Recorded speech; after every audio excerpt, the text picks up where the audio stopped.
Persons under 18 will not be admitted. What's up, everybody? This is Jeff. And Ben. From Toking with the Dead. And Still Toking With. And Still Toking With. Still Toking With is our live show. Yes. You can catch that every Wednesday. At 7 p.m. Eastern. That's Eastern time. Yeah, if you live in fucking California, it's got to be 3. No, 4. 4? Yeah. They're only 3 hours behind. What about daylight savings? Yeah, well, fuck that. We'll worry about that one. Okay, so if you're on the West Coast, you're going to have to look up when 6 o'clock is out there compared to here. Which would be actually 7 o'clock out there instead of here. 7 o'clock? Yeah. You know, before this is over, I'm going to need a whole lot of serious therapy. You're all fucked up today. Another $1 for the swear jar. I'm always fucked up. You should tune into the show and see really how fucked up I can get. Oh, yeah. Well, opinions are like assholes. Everybody has one. And when you do tune in, you're going to see amazing guests like this. Hey, this is Courtney Gaines. You know me from such movies as Children of the Corn, Can't Buy Me Love, Burbs, even Back to the Future. Hey everybody, this is S3E26, and I'm going to be on Still Toking With. Hi, I'm Deadeye Swackhammer, and you're listening to Still Toking With. Hey guys, it's Boston comedian Dave Russo, and you're listening to Still Toking. Do not change that dial. I'm going to punch you in the face. You fuckers. In the face. Hi, this is Steve Wallace from ET&Q Show, and you're listening to Still Toking With on the Dorkening Podcast Network.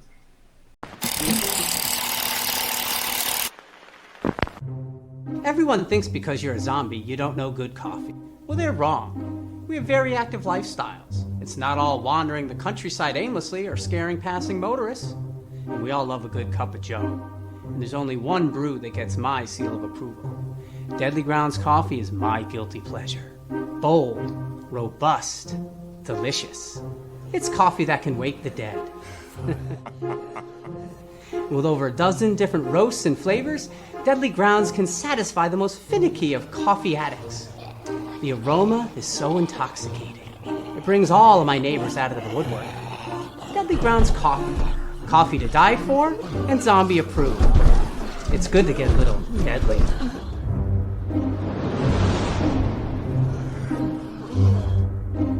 Use the front door!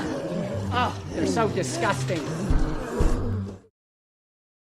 Okay, your eyes do not deceive you. It is Tuesday. This is Still Toking With. We have a kick-ass show for you. As always, my name's Leo. I'm the monkey behind the keyboard here. And with us, Benjamin. What's going on? I don't know because it's Tuesday. I'm not used to this shit, you know. But because of scheduling conflicts with our amazing guest and a ton of other stuff, we decided we'd come live on Tuesday. But I don't want to sit here and babble because we only have this amazing gentleman for about another 35 minutes before we have to let him go do real people stuff. Real people stuff. But and I have a special co-host tonight because Jeffrey's schedule didn't line up either. Yeah, man, these scheduling conflicts with these, you know, prima donnas. I don't know. I just don't know. Don't know, man. But Leo, go ahead. No, Ricardo. What's up, guys? You hear me pretty well over here? Oh yeah. Yeah, we hear you great. We hear you great. I am the Hispanic prima donna, trying to bring some diversity in here. You know, it's kind of like trying to be inclusive now. So we have a brown man. Your eyes are not deceiving you. The brown man Rico is here. How's everybody doing? Doing well. And since Jeff's not here, I'm going to throw it right on you, Rico. You want to introduce our guest? I think I would rather save that for the host because I'm already pretty excited about him, and I don't want to butcher his name like we all know I'm known for doing in the past. Well, that wouldn't be any different than Jeff butchering it. But listen, tonight we have an amazing guest. Most of you women out there probably have a heartthrob for Dr. Jesse Travers. Oh, my God. You know, but can you welcome Charlie Schlatter? Did I pronounce that right? Yeah, you know, pretty close. You did it the way most people say it. I always say it's like it rhymes with otter, so it kind of sounds like a Jewish otter. Schlatter. See, I think I said that, and I think your agent might have corrected me. What are they? You know, he's an agent. He's a pencil pusher. What does he know? He's a pencil. he's not creative like us. You know what I mean? He's not creative. Then you could also just blame it on your New England accent too. That's what it is. It's that Boston accent. It's Exactly. a Boston thing, yeah. Yeah, it's a Boston no. thing. If I blamed it every time. Can I tell you something? Really? My dad used to like get really upset sometimes. People would say, Mr. Schlatter, Schlatter, and he'd go, "It's Schlatter. It's Schlatter." It's like that. Why are you getting mad? No one knows how to pronounce that shit anyway. Why are you getting mad? And someone once asked me, and they said, "Oh, it's Charlie Schlatter," and they said, "Is that your real name?" And I said, "No." No, I hate myself. That's why I added this name. I picked a name that no one can pronounce. Yeah, my real name is Chuck Stud, but I went with Charlie Schlatter just because I thought it would mess people up. Right. It's that Hollywood name. That's what it is. It's so Hollywood. Schlatter. Oh man. Oh, well, welcome to the Schlatter Show. Thanks. That has a nice ring to it. It does. It does. We'll have to get him to start doing his own shows. Yeah. Well, you mentioned Ferris Bueller. Like, what the heck, dude? like why did you do that? Why would you do something so sacrilegious? Is that what you're asking? No. me? I mean, what the hell was I thinking? No. That's a horrible way to start, but I'm gonna let that one fly. Because I'm over here like this. I'm just gonna say he probably did Ferris Bueller to impress a girl. I do a lot of things to impress a girl. It usually doesn't work. I did Ferris Bueller because I was 20 something and they gave me a lot of money. At least, like, to me, it was, honestly, I'm just some guy from Jersey. And yeah, I was doing well. I was doing a few movies here and there. And this was one of those things where they said, and it was great people, I have to say, like, it was John Macius. He was the creator of it. He did St. Elsewhere. The pilot was really good. And then, and it should have probably just been called like The Buellers or something, because it was like a total family show. But I did it because I just thought, gosh, why not? I was with agents and managers at the time that were just kind of all about the dollar. And, and when they say, God, you're going to get X amount of money per episode, you're thinking, okay, let's do it. Let's do anything. We all played that game in school. What would you do for $1 million? Right. I would do Ferris Bueller for $1 million. Most of us would shave our heads or whatever. But I said I'll do. Not that I got $1 million, but I'm just saying. Right. Sometimes you do things, and when it was all said and done, I think we were all kind of glad though that we were kind of done. There was another show that was very much like it called. Parker Lewis Can't Lose. Parker Lewis, and that was like a really good one. And I think we all kind of wanted to be that. I think we all wanted to be kind of like that more cutting edge, because that movie Ferris Bueller was kind of edgy. It was different. Anyway, but it wasn't, and it just is what it is. And you move on. You keep doing things. I got a question for you, Charlie. Yes, sir. Can I call you Charlie? Of course, please. Absolutely. Awesome. Only if you say Schlatter right after, Charlie Schlatter. Charlie Schlatter. Yeah. I'll try. As an actor, like, what did you learn out of doing that movie? Since it was like, this and that, but like, what was it something that you learned out of doing that entire process as an actor? Of which show? The Ferris Bueller series? The Ferris Bueller series. Oh. That I will say, I think that was like the first time I had really done television at a clip. And so to me, that was actually kind of cool because you just work at such a fast pace, whereas, you do a film, you do 100 pages in 3 months. This is, you're doing, 50 pages in a week or whatever. So it just speeds it up. And I think you just basically learn to show up ready to work. I'm really fortunate. Like the first few actors that I worked with were such pros. Michael J. Fox was the first guy I worked with of any stature. And then George Burns, I did a movie with him. And then I worked with, later on I worked with Dick Van Dyke. But I had worked with guys who just had such great discipline. And so for me, it just really showed me, how to approach it. What was great about working with someone like George Burns, so many people say, what did you learn from him? What did he teach you? And he never really sat me down and said, hey, Charlie, this is anything. You just learn from example. I mean, you learned at the heel of the master. And what I learned was, oh my God, this guy is 90 years old and he still shows up to work and enjoys his life. So that's what he taught me, is that, he could do this to that age and still love it. So don't be a douche. Don't be, unappreciative of what you have. You know what I mean? Really don't be a douche. No, I like that. This is don't be a douche. Yeah. I mean, It's so easy. Is that all you pulled out of that whole thing? George told me don't be a douche. Yeah. He also, it's so funny. Like every time he would leave, he'd say, where's the kid? Where's the kid? And he'd find me and he'd give me a hug and then he'd kiss me and then he'd say, stop kissing boys.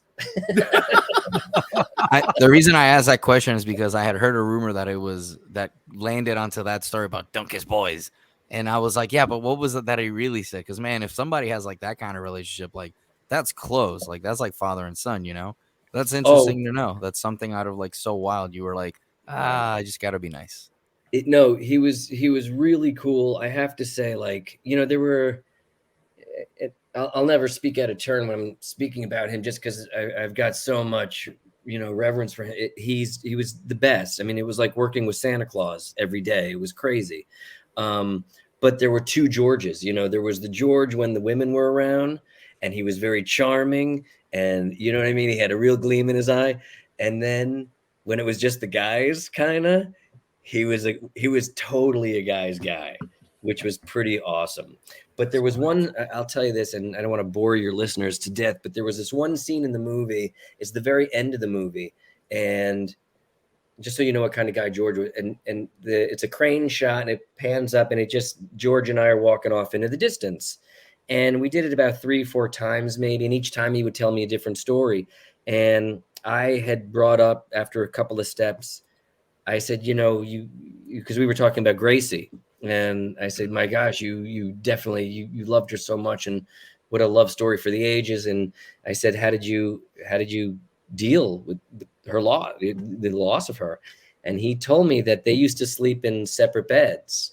And when she passed away, he started sleeping in her bed so that he wouldn't have to look at her empty bed.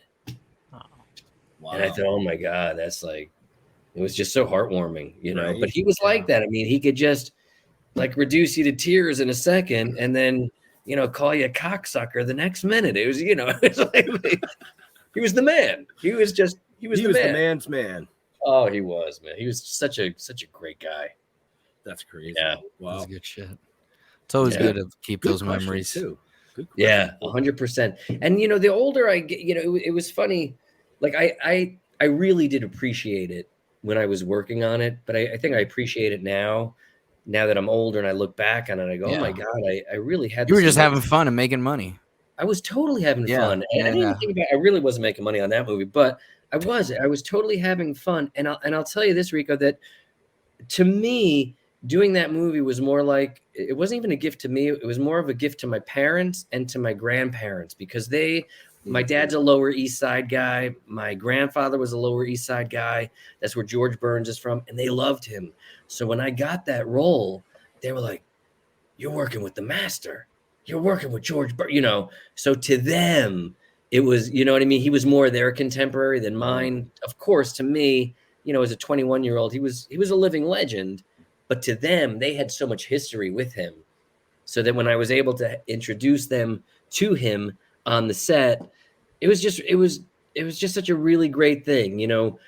Growing up, I had a really good childhood, but there was some tragedy in my life. I lost a sister, my parents, they didn't really recover from it right away. So I think having all that good fortune in my life at that time, it just came at the right time, and it was just really special.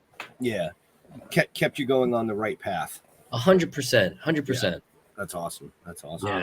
I mean, I know we don't have a ton of time tonight, so we did have some questions come in. No, I saw that. I saw that. Go ahead. Yeah, no. I was just gonna say I'm trying to find it here. Somebody was asking if you collect anything. Oh, I don't. In fact, I try to throw stuff away. To be honest with you, I wish I did. I wish I was like an autograph collector because I probably would have had some really good ones.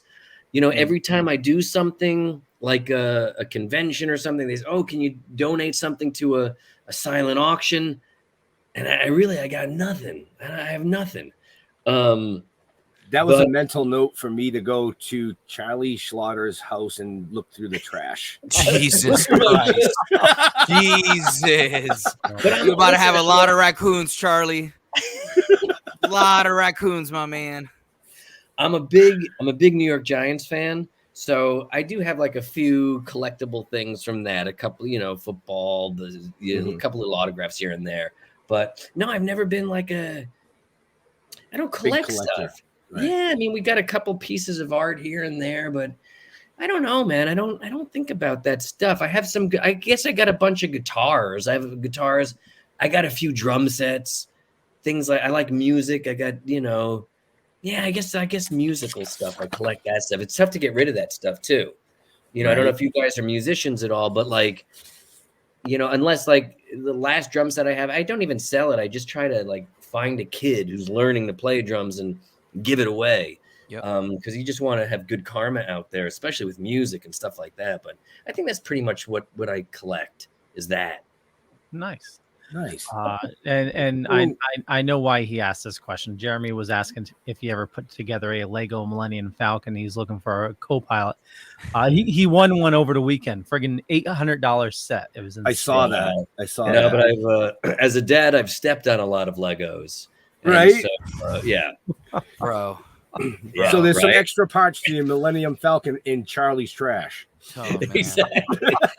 You're free to come on by, man. Yeah. That's like every dad's like Saw. You know how everybody's seen the Saw movies and it's like horrible? They should make one for dads. Yeah, Charlie, I'm telling you, they should make one for dads, and it's just people like, you have to watch this Lego infested. Like, why would you do this? Why? They keep touching the thermostat every 5 minutes. You can't lose your mind. Somebody touched the thermostat. 100%, bro. 100%. Yeah. Right. Oh, God. My favorite was the Hot Wheels when they leave them like right near the stairs. Oh, I know. Oh, yeah. Right now, it's funny you mentioned that. People say, Charlie, what are you working on these days? That's what I'm working on. Mattel finally decided that there needs to be a cartoon called Hot Wheels Ultimate Racers. And so I'm I'm a lead in this thing. I play a guy called Sidecar, another 11-year-old kid with red hair and buck teeth. That's all I seem to play on like animation. I do this character, Chad. He's another fat, redheaded kid with, teeth. Anyway, like, I've got the Barely Allen's a ginger too. I just remembered that. Yeah. Anyway, this thing called Sidecar, but it's really good. And so anytime you could like be a part of a Mattel franchise, I think that's really good. It hasn't come out yet. No one has said anything like you're not allowed to say anything about it. So I guess I'm allowed to surprise. We finna find out. What's crazy is that like we sign these NDAs for everything these days. I had a buddy who signed one. He was on an audition for a diarrhea commercial, and it's like, who needs to sign an NDA to sell diarrhea medicine? First of all, you don't want to tell anybody that it's even you. That's kind of a shitty situation. There you go, kids. Right. But you don't want to run its brag course about that. But anyway, so the Hot Wheels thing should be good.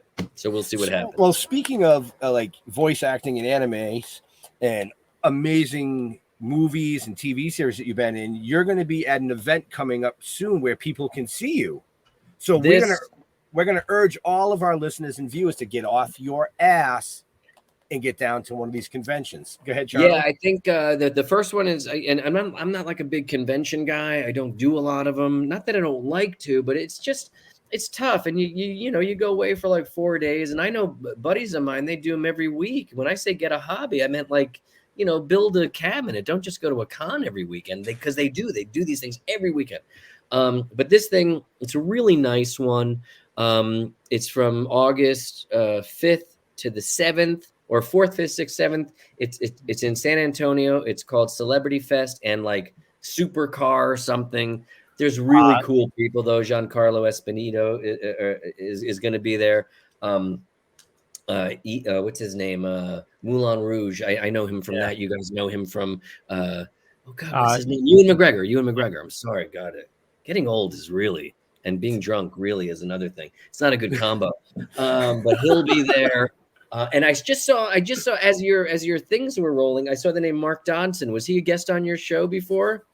Yeah, actually, Mark is a very good friend of ours. He's the man. I freaking love that guy. We just spent time. We just did this really great convention. It was for charities called Voices Against Cancer. There used to be Voices for Cancer, but they just weren't doing much. They were just making more cancer. They've decided to do it against cancer, which I think is the smarter route. Right. Anyway, joking, but Mark was there. It's the first time I met him. What an unassuming, just awesome. Like, you would never know that this guy has this crazy freaking awesome resume. Right. And he's just a great guy. So he is. I just fell in love with that guy. And I saw his name when it was scrolling all your guests, and I know that guy. So yeah. I just spent Saturday with him. He came up to New England to do a comic and toy show.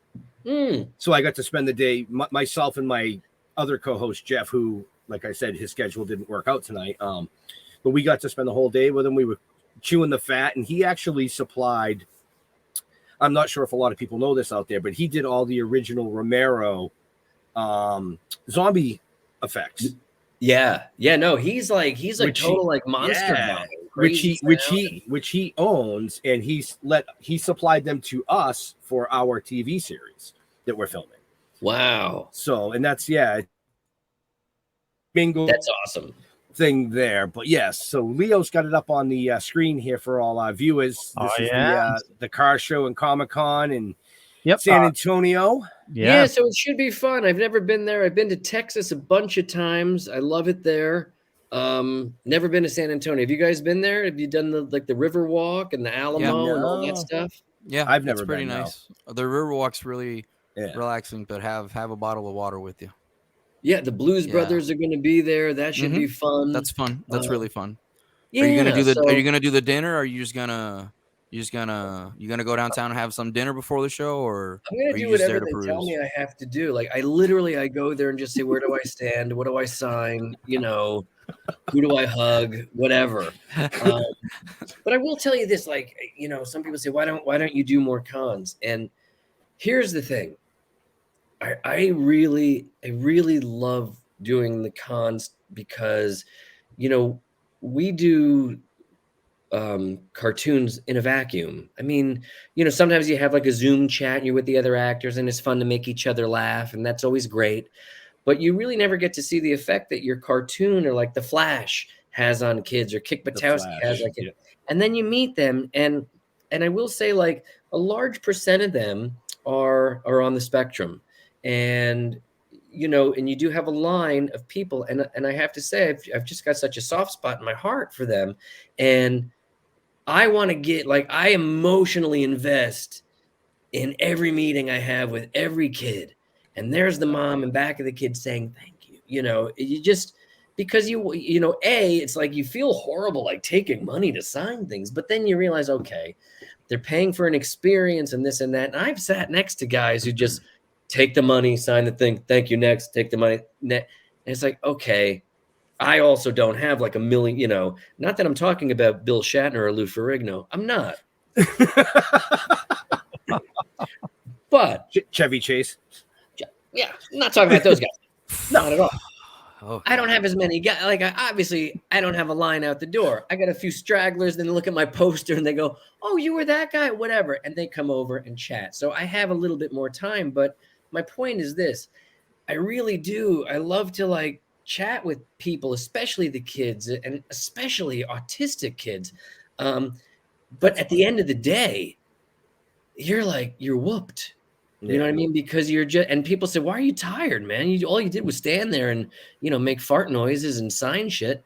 And you go, "Well, because you're so emotionally invested in it, And then when it's done, it's like, you don't want to talk to anybody. You just want to crash in the room and chill. Just have a beer and do a podcast with three unknown guys. And do a podcast with you guys. Yeah, exactly. Right? That's what we're here for.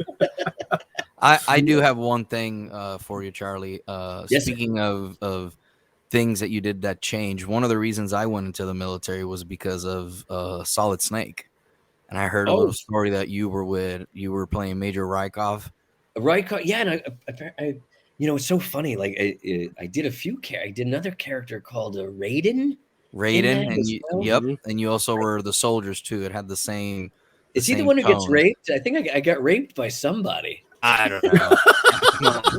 I didn't hear that part because it's been years since I play Peace Walker.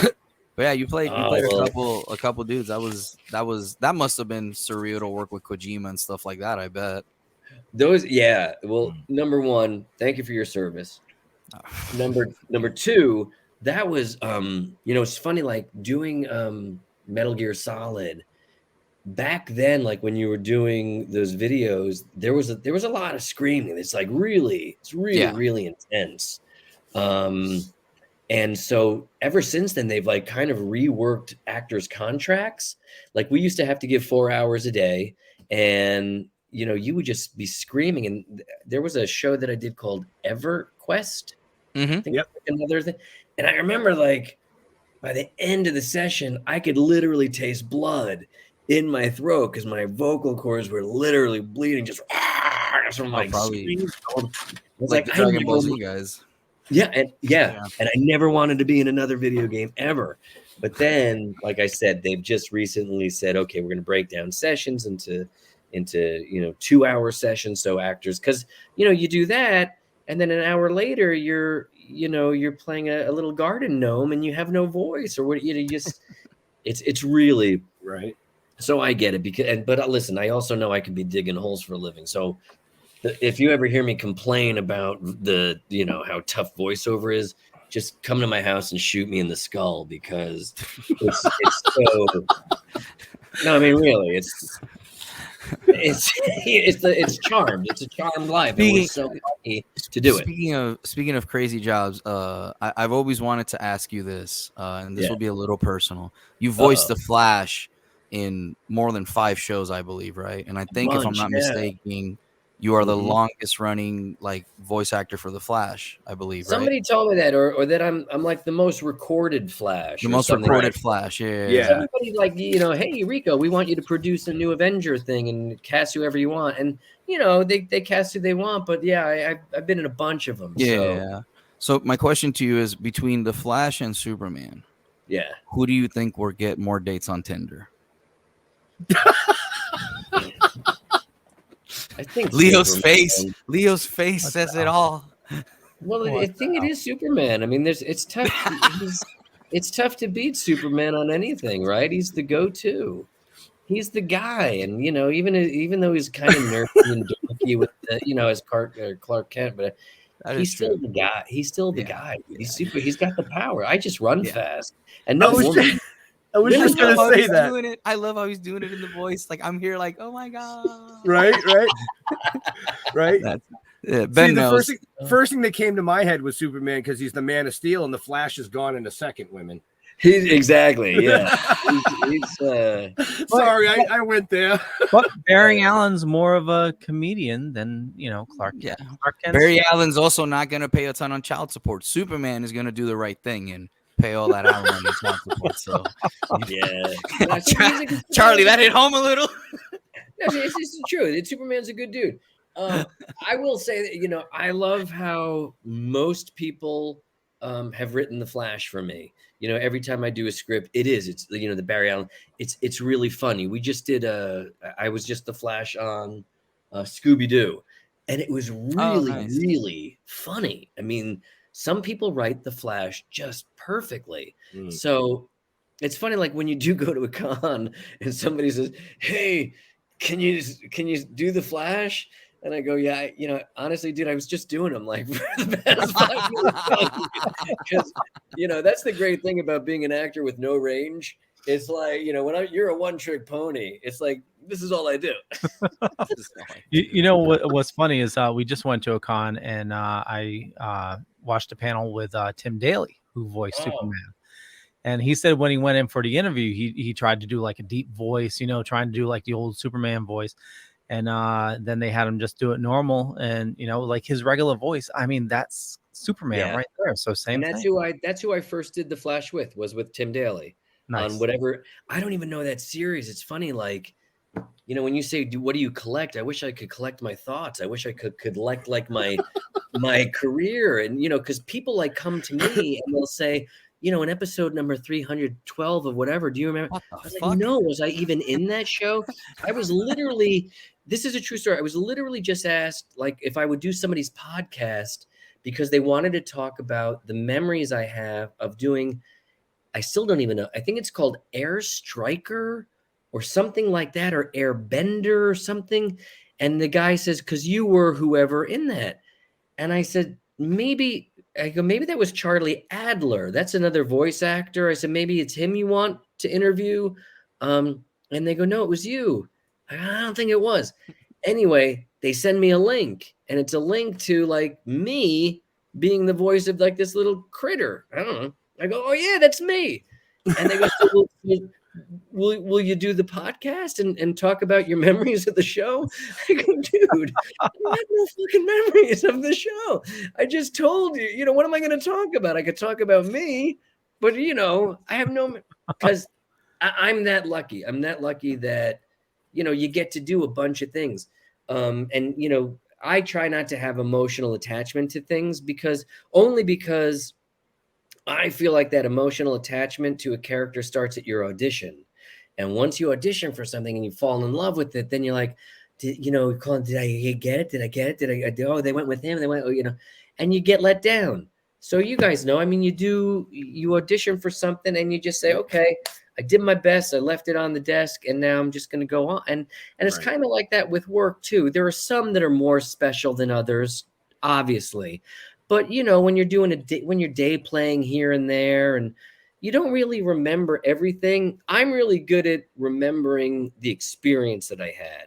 That's why I don't even really like to watch anything that I'm in. I just like to say, oh, yeah, I was in that show and I remember I had a really fun time doing it. And to me, that's it. Because why do I want to look back and go, oh, my God, I was horrible in that. What was I? No, just, it's like being drunk at a party. Just think, yeah, it was great. So you're your own worst critic. I know the what I'm truth. hearing. So you're your own. Yeah, that's cool. I'm the same way. I kind of like remember the vibe of the place. Like, oh no, this was cool to do, because it's so many things in a day. Like, especially if you're always doing something. Like, it's like totally. Yeah. But I will say this: like, some dudes are totally, they're such fanboys of the whole thing. That there's a guy I love. His name is Wally Wingert. I don't know if you know who he is, but he's a guy who grew up in South Dakota, where I just was recently in Sioux Falls. And he grew up just wanting to be in cartoons because he was such a fan of cartoons. And so when he gets into a certain franchise or, he's like, I mean, he's just in love with it. It's crazy. And I get, so I feel attacked. I feel so attacked. I feel so attacked right now. Ben's looking down and Ben's like, oh my God, that's Rico. That's Rico to the T. Right? Are you guys like long lost brothers or some shit here? Because I swear it's like looking at Rico. That's so funny. But it is like some guys, and God bless them, like and especially like Tom Kenny, who does SpongeBob. There's another guy who just grew up. He's like so well versed in cartoons. Nobody deserves more in life to be an iconic cartoon character than Tom Kenny. Because that was his dream. A lot of us just kind of fall into it, and we're just kind of getting up to speed. I was a character called Kevin 11 on the original Ben 10 series. Yep. And so some kid comes to me and he hands me a Kevin 11 thing, and I sign it because it said Kevin 11 on it.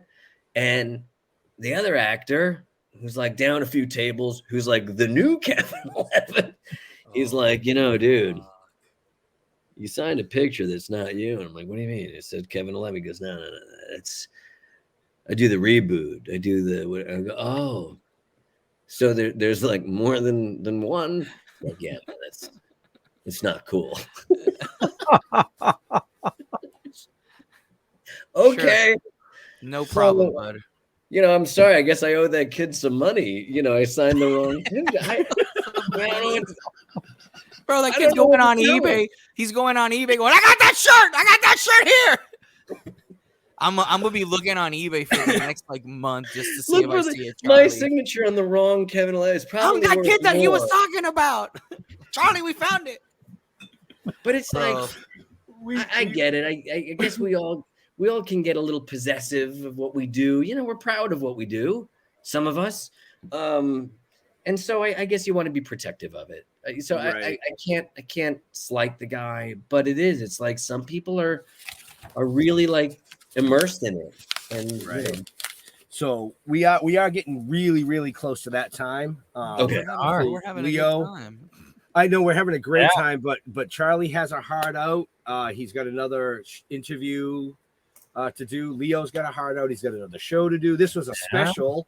Only because we just couldn't let it go. I mean, we just couldn't say no. Sorry, Charlie, we can't schedule you. You got to have to wait. Ben, are you in Boston? Are you in Boston or? I am in Boston. South of Boston. I might be in Boston. I'm doing this thing called Revolution Con in a town called Phoenixville, Pennsylvania. I'm doing that over Labor Day weekend. That should be a fun one. Mm-hmm. But apparently, if I do well, they'll invite me. The same guy will invite me up to Boston. So this is a stepping stone to get to you, Ben.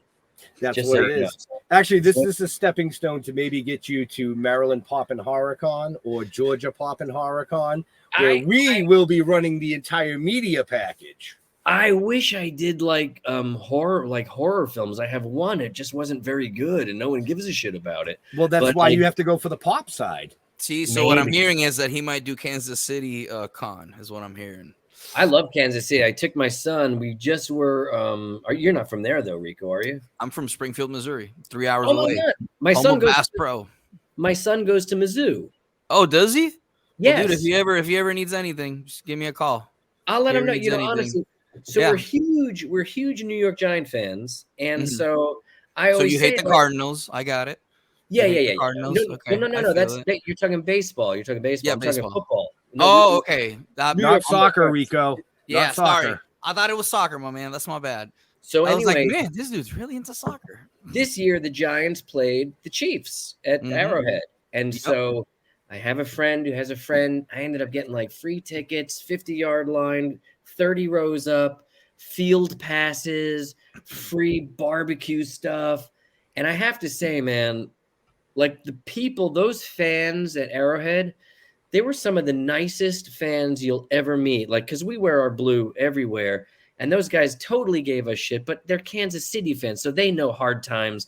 Giants fans, we know hard times. But I have to say, man, like that is definitely an area I would look at to move to right now. I know the winters are pretty brutal. You and Hank Garrett from Car 54 have said the same thing. And really? Hank's like, I actually hooked. Yeah. Let's just say yes. I'm not saying anymore. Yeah. I started getting excited. I'm like, wait, no, I can't say that live.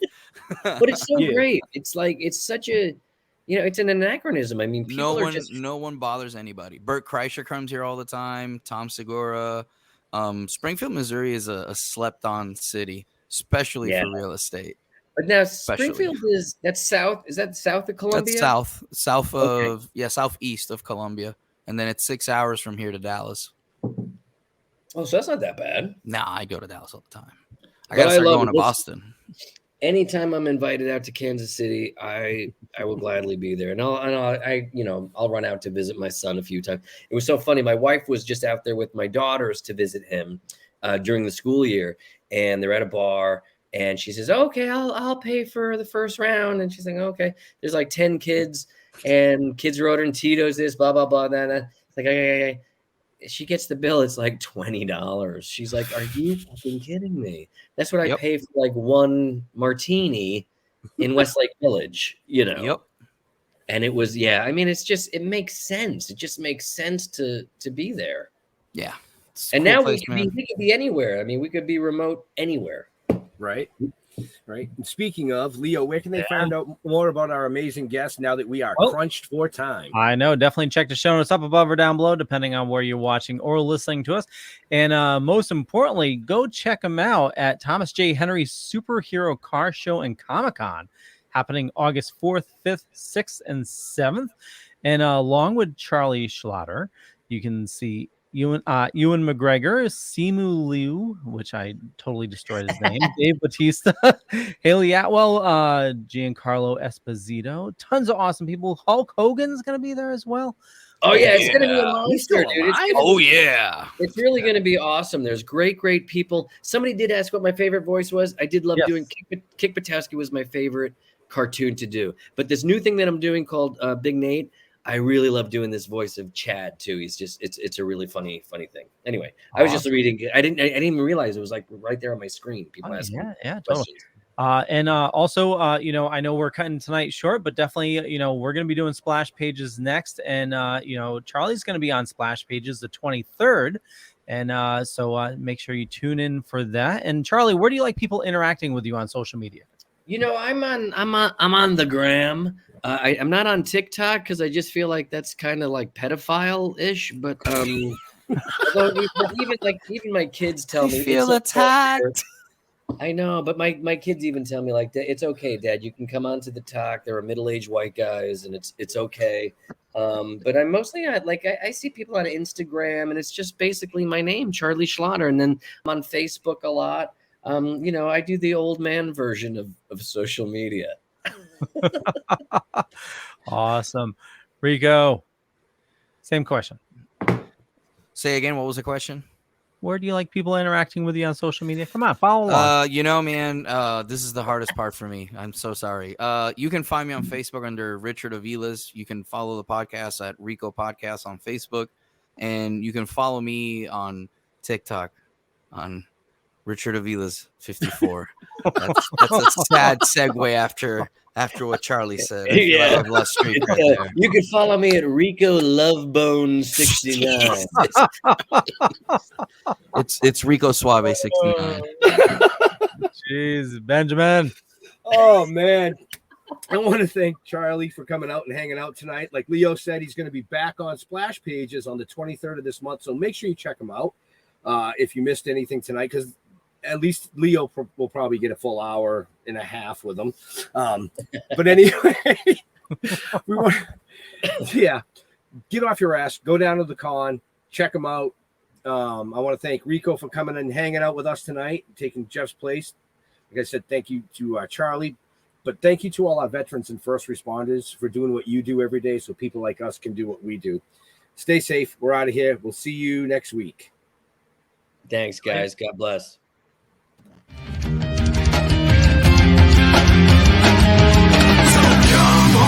on.